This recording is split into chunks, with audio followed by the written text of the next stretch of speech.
Vamos a intentar ahora hacer la parte 3C del problema, que es quizás la que es un poco más compleja. ¿Sí? En la parte 3C me dicen que se analiza una muestra por dos metodologías distintas, o sea que tengo una muestra, ¿sí? Y la misma muestra se va a analizar por dos metodologías. Una es la del cromo DPC y la otra es absorción atómica, ¿sí? Ahora, ¿qué es lo que uno tiene que tener conceptualmente muy claro? Y el problema da algunas pistas si uno lo mira muy bien, ¿sí? Lo que uno tiene que tener muy claro es que cuando se trabaja con una colorimetría, sobre todo con una reacción de este tipo, lo que se está determinando es una especie, en este caso, cromo más 6. Cuando se trabaja con absorción atómica, no se discrimina entre distintas especies y se determina el cromo total, ¿sí? Entonces, el valor que voy a tener por absorción atómica siempre va a ser o igual o mayor que el valor que voy a tener por la colorimetría. Porque con esta solo voy a ver el cromo más 6 y con esta voy a ver todas las especies de cromo. Entonces el problema ya me decía que el cromo podía existir como cromo más 3 o cromo más 6. Si con esta solo veo cromo más 6, con esta voy a ver cromo más 3 más cromo más 6, las dos juntas, y el valor de esta va a ser más grande, ¿sí? Y eso hay que tenerlo en cuenta, e incluso si miran en las curvas de calibrado que el problema da, la absorbancia por la colorimetría es un valor por la concentración de cromo más 6, mientras que en el otro es un valor por la concentración de cromo, ¿sí? Son dos cosas diferentes.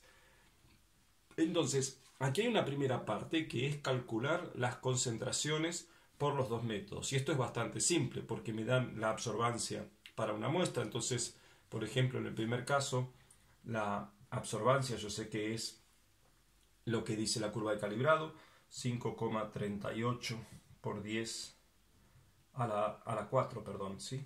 5,38 por 10 a la 4 por la concentración de cromo más 6 más 0,01, ¿sí? Y me dicen cuánto vale la absorbancia de la muestra, ¿sí? Entonces puedo despejar de aquí cuánto es la concentración de cromo 6. Esto es por el método 1, ¿sí? Por el método que está aquí.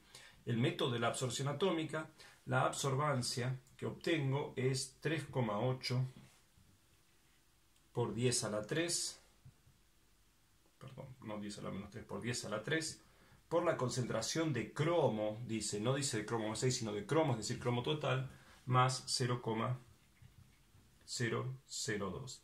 Si despejo de la primera, la concentración de cromo me da algo así como 6,8 por 10 a la menos 6, y de la segunda, si despejo la concentración de cromo, me da algo así como 5,8 por 10 a la menos 5. No son los números exactos, tened cuidado porque tengo los cálculos de memoria, pero lo cierto es que uno es por 10 a la menos 6 y el otro es por 10 a la menos 5. Aquí algunos o no compararon o me decían, bueno, son bastante cercanos. No son cercanos. Este número es 10 veces más grande que este número que está aquí. Entonces, ¿qué es lo que está pasando?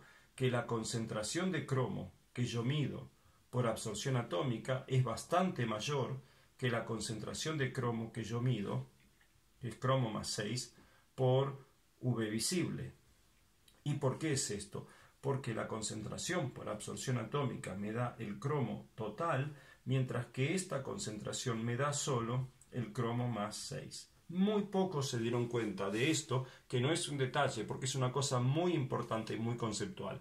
Algunos me han empezado a hacer líos comparando esta absortividad con esta que está aquí y no tienen nada que ver, porque esto está mirando la absortividad de los átomos de cromo en una llama a miles de grados de temperatura, mientras que esto está mirando la absortividad molar de la molécula del complejo que se forma entre cromo y difenilcarbazida, ¿sí? Entonces, no se pueden comparar estos dos números porque responden a cosas distintas.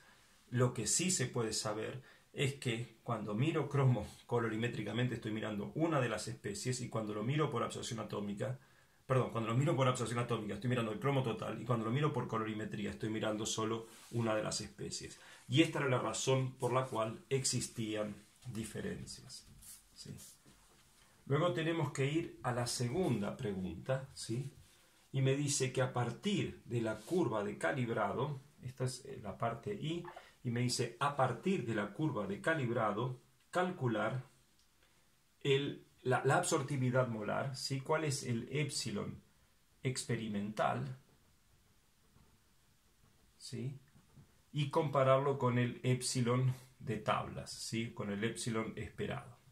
Bien, el épsilon de tablas, el épsilon esperado lo da como dato el problema. Épsilon a 540 nanómetros es igual a 54.000, ¿sí? Entonces, este es el épsilon esperado. ¿Y de dónde saco el épsilon experimental? Bueno, es que es muy fácil. Se han hecho bastante lío con esto, ¿sí? Porque han calculado a partir de la absorbancia la forma más directa de hacerlo. Es decir, yo sé que cuando yo grafico absorbancia versus concentración, tengo la ley de Beer que me dice que absorbancia es igual a épsilon por B por C. O sea que la pendiente de una curva de absorbancia versus concentración, de una recta de absorbancia versus concentración, es épsilon por B. La pendiente me la estaban dando, o sea, me decían absorbancia es igual a 5,38 por 10 a la 4 por la concentración de cromo más 6. Más un número, sí que este número es la ordenada al origen. Entonces, si esto es la concentración, este número que multiplica, que es la sensibilidad de la determinación o la pendiente, esto tiene que ser épsilon por B, porque es lo que multiplica la concentración de acuerdo a la ley de Beer, ¿sí? Este número que está aquí es esto que está aquí. Entonces, épsilon por B es igual a 5,38 por 10 a la menos 4 por 1, ¿sí? Sobre molar, ¿sí? Porque aquí ya está multiplicado por, o sea, aquí falta multiplicar por el B, que es 1 centímetro, ¿sí? El épsilon va a ser igual, el B que es 1 centímetro, 5,38 por 10 a la menos 4 por 1 sobre molar dividido B, que es 1 centímetro, ¿sí? Por 1 sobre molar centímetro. Perdón, estoy poniendo 10 a la menos 4 y es 10 a la 4, ¿sí? He confundido el valor, es siempre 10 a la 4, perdón por esto, ¿sí? Por 10 a la 4 por 1 sobre molar por centímetro, ¿sí? Este es el valor. Y de aquí salía el valor del épsilon experimental. Entonces, el épsilon experimental es igual a 5,38 por 10 a la 4 por 1 sobre molar por centímetro, y es bastante parecido al 5,4 por 10 a la 4 por 1 sobre molar por centímetro, que es el dato de tablas, es el 54.000 que estaba por aquí, ¿sí? Entonces, el valor era bastante parecido. Algunos incluso hicieron los cálculos y les dio que era menos de un 1% de diferencia entre uno y el otro, con lo cual era bastante aproximado, ¿sí? Esta era la forma de calcularlo. Hay quienes se fueron a calcular a partir de la absorbancia. Eso no está del todo mal, no es del todo correcto, pero tampoco estaba del todo mal. Aprovechando que me daban un valor de absorbancia y una concentración, decir, bueno, absorbancia tiene que ser igual a épsilon por B por C. Si tengo la concentración, si tengo el B y tengo la absorbancia, de aquí puedo despejar que épsilon es igual a absorbancia sobre B por C. Entonces, si ya me daban la absorbancia, que era 0,356, me daban el B, que era 1 centímetro, y la concentración que la había calculado anteriormente, ¿sí? Podía entonces de aquí despejar y sacar cuánto valía el épsilon. En este caso les iba a dar un poquito mayor que 54.000, ¿sí? Y algo. No estaba tan mal, aunque no es la forma más correcta de hacerlo, porque la forma más correcta sería directamente a partir de la curva de calibrado. El último problema era más descriptivo y había que tener también los conceptos muy claros, que era el agregado patrón o adición estándar.